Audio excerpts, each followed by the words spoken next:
Naging matagumpay naman ang pagdaraos ng Pantawid Pamilya Family Day sa lungsod ng Davao. Ang huwarang pamilya pinarangalan. Narito ang report ni Penga Lino ng Radyo ng Bayan Davao. Naging makabuluhan at masaya ang ginanap na Family Day na mahigit kumulang sa 70,000 mga Pantawid Pamilya Partner Beneficiaries na dumalo sa ika-2040 National Family Day and Convergence Caravan Linggo, ika-28 ng Setyembre sa UMGM Davao City. Unang naganap ang fun walk na tinaguri ang Hakbang Kaya Ko sa 11.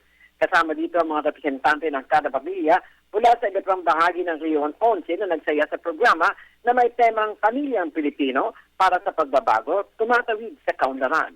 Sinabi ni Department of Social Welfare and Development o DSWD 11 Regional Director Priscilla Dazon na para makilala mga outstanding Pantawid beneficiaries ay isinagawa ng sabay-sabay na turang programa sa 17 pang region o regional office ng DSWD sa buong bansa kung saan ang kampanya ay may bagong tema na kaya ko ang pagbabago na inilunsad din noong linggo.